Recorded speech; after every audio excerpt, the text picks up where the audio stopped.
Steelers faithful, the Sick Podcast, Steeler Crazy. We are back for another week of Steelers talk.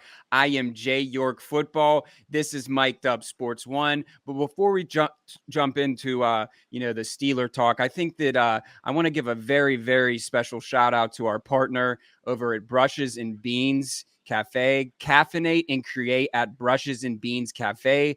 Visit them at 4550 William Penn Highway in Murraysville.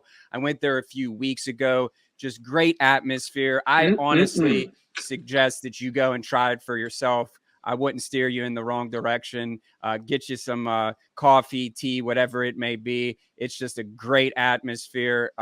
Held a pit, Steelers stuff. You just got to love it. Art. It's all there at Brushes and Beans Cafe in Murraysville. Heck, maybe you'll even see Art Rooney. Maybe you'll see us with some Steelers there this year. You never, ever know. Hey, we're going to talk about one other sponsor, but let's roll the title first. What do you say, Shane? Sounds good. Turn up your volume. Because you're about to listen to The Sick Podcast. Steelers Crazy. Aaron Smith shields. Flacco, Polamalu takes it home. Super Bowl 43. Pittsburgh might be bound for that thanks to number 43. The sickest Pittsburgh Steelers podcast. Sports entertainment like no other. It's gonna be sick. First of all, we want to thank our thousands and thousands of listeners across the entire globe for tuning into the Sick Podcast, Steelers Crazy, consistently. And if you have been tuning in consistently, by now you know all about Shopkins and Shopkins.com. That's two Z's right there. Taylor Perry absolutely crushing it with some sick items. Speaking of sick items, I got on the Shopkins hat right here, bro. Mine's on the way, man. I'm jealous. Yeah, I know. It's sweet. No question about it. Get something like this at shopkins.com with two Z's. 15% off your entire purchase. No minimum necessary whatsoever. And I have something really important today.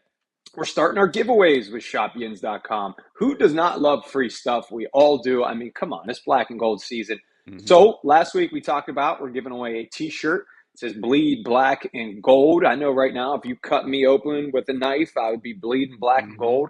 So we have a very special winner to announce today. We're very happy for her. Her name is Dana Haraxa. It sounds like a Pittsburgh last name right there. Dana Haraxa is our winner. Twitter is at DAYNFace7. I think I was told that she has a son who's going to be really excited about this. I want to say his name is Jacob. He bleeds black and gold, is a huge Steelers fan and hopefully a fan of this podcast as well. And before we get into any more, we have another giveaway because we're going to keep them rolling here from shopkins.com. We're going to give away a hat. We're going to give away a hat. I think that's quite fitting. I mean, literally and figuratively, we're going to give away a shopkins.com hat. And if that's not enough, a $10 gift card. Got to be following us. Got to be on that website. Follow them on social media. And then use this big 15 code. When you check out, there's another 15%. Boom. Boom, Bazooka Joe. Hey. So let's kind of jump into things. I was up at camp. Something that really stuck out to me was the Kendrick Green thing, man. I kind of just I don't know if it's just okay, it's camp. I just wanted to get your take because it seems like it's in the playbook. I was at Friday Night Lights and I'm sitting there and it literally sounded like a car crash. Well, that was the one play I think where he lined up, but just seeing him line up at fullback, I'm what is going on? I'm all for it. It brings me back to the Dan Kreider days, that type of stuff. But from center to fullback, he has the football body. It's just, do you just give me your realistic take on that? I just have to ask. Yeah, it's become this, folk story type deal. Kendrick Green. And Kendrick has been on the Yinzer Crazy podcast too. Yeah. Great guy. I'm rooting for the guy. Hey. Clearly is not an option at center. One, you wouldn't be moving him to fullback if you felt comfortable with him. And two, he played not great at center in the Steelers' first preseason game on Friday. But at first it started as this fun story. And then it turned into like, holy crap, can this be something? Like, have they found the diamond in the rough at fullback?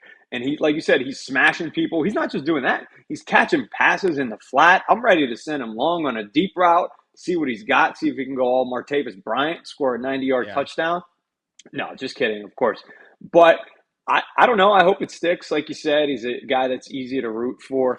Do I think it will? I don't know. I don't know if it's going to be enough for him to ultimately make the team, but never say never. I guess he offers more position flexibility than we thought. I think that's just also a testament to what the Steelers stand for, because obviously, you know, he's been on the team. He was inactive pretty much all last year, but it just shows you that they'll give you every chance that they can, you know, when you've been on the black and gold. So I think that's like just a testament to, you know, the standard is the standard. I mean, we can say that until we're blue in the face, but, you know, the Steelers are just that. I mean, being up at St. Vincent, you know how it is, man. It's just taking it all in. Like, there was a time where I was just done reporting and I was just sitting there and I'm like, man, like, this is just football season's back. And we're really excited over here at the Sick Podcast, Steeler Crazy. We don't want to give too much away, but we really do have so many good things planned. And like I said, from wherever you're listening, watching, us, we really appreciate all our viewers and can't wait to give you more great Steelers content. So here was my next question. I think that this is kind of something cool to touch on. What Steelers do you think are on the outside looking in? You know, cuts are going to be coming, 53-man roster. If you had to give me two players who might shock you to make it and two players that are kind of like, wow, like, you know, they're on their way out. Yeah, I'll start with the players maybe on their way out, because the first part of that came to mind was defensive back Trey Norwood. Unfortunately, he had a great rookie season, looked like a 7th-round pick that was just going to show a ton of promise and be maybe a long-term contributor for the Steelers in the back end of their secondary. And now it looks like he doesn't really have much of a role. So, you know, they brought in multiple safeties this offseason. That's normally not a good sign for somebody like Trey Norwood. You know, so I think that's somebody who could potentially not make the roster.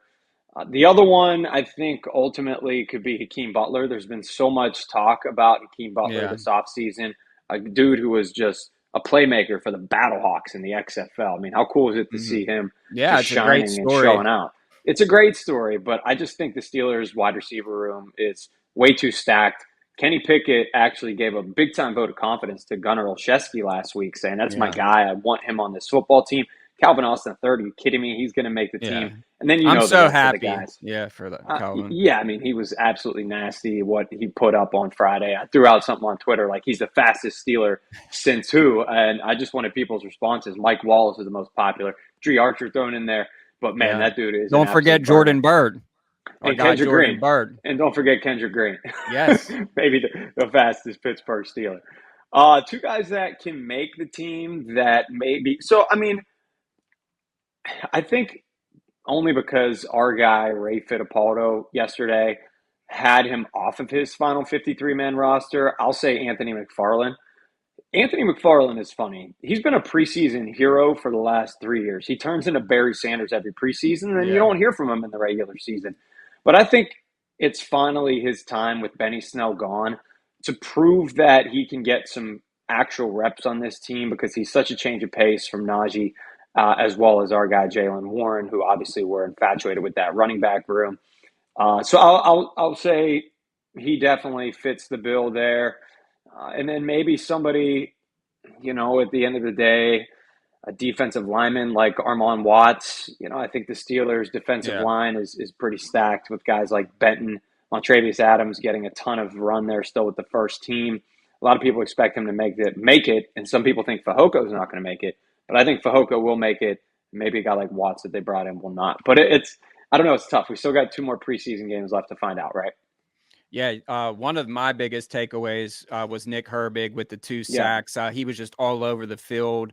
It kind of reminded me, big fan of Robert Spillane, despite, what people say. Just, dude, I'm a little guy, but have a lot of heart. And I feel like, that's like, if I was a football player, I would emulate and be like, okay, I'm going to be Robert Spillane or Nick Herbig.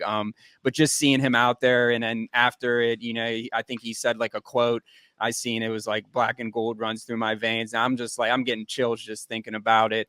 So shout out to our guy, Nick Herbig, who was on the podcast, right after the Steelers drafted him. But just really excited because, everyone likes to throw too small to this, but I think that he just proved, I know it's preseason, but if you're going to make an impact right away in the NFL, I think that that's the way to do it. And he definitely raised some eyebrows. Just a few more things. What realistically, because we're getting down to the nitty gritty here, it's crazy. How did that happen? To me, and I think that just to reiterate this and just what I said before, like, I think realistically for the Steelers this season to be a success in my eyes, personally, I think that getting to the playoffs and winning one playoff game.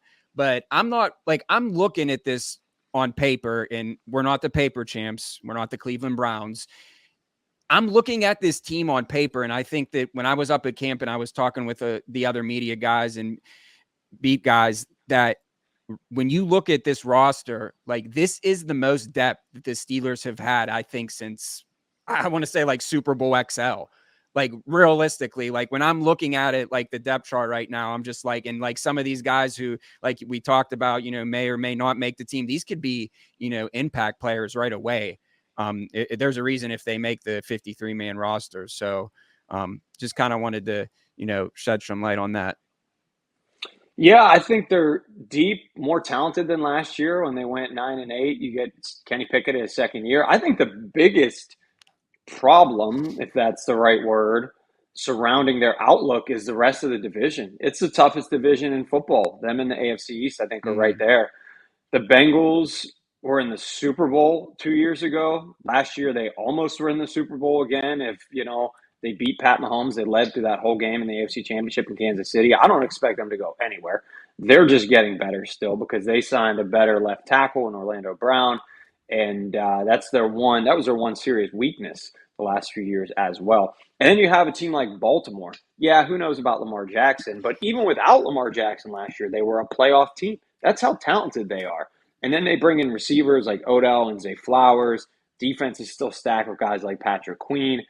The AFC North is so damn stacked. That's the problem. I threw out my Steelers regular season schedule predictions on Twitter the other day. If you didn't watch that show, go back and watch it. And I had them 2-4 in the division. And everybody was like, they're not going to go that. They're not going to go that. And I feel that. I do think that they haven't done that in a long time.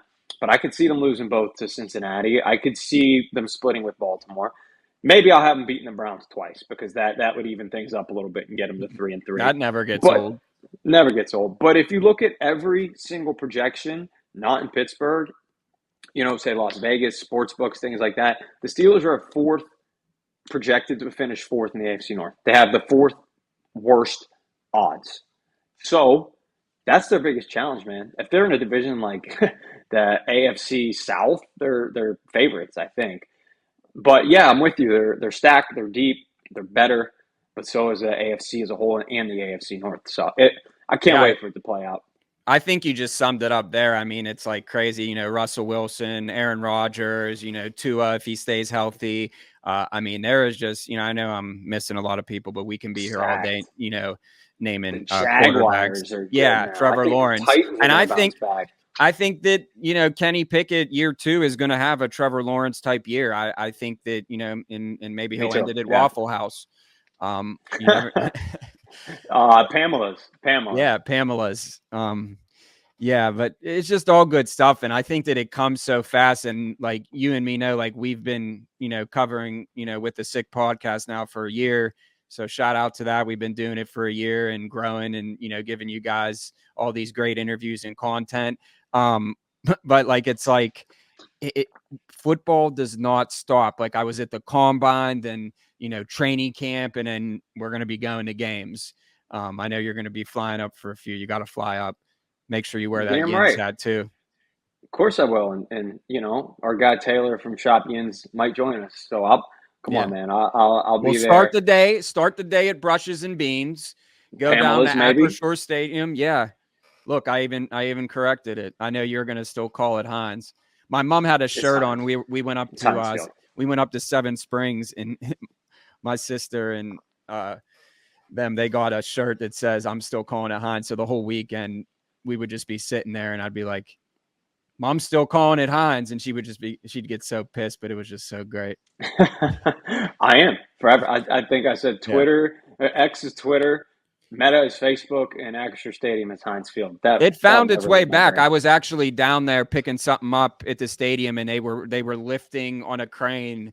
I don't know where it's going to be. Ketchup bottle? Yeah, just one of them though. I don't know if both of them, but I actually do know there's a local Heinz Field now. I think it's for like youth football or high school.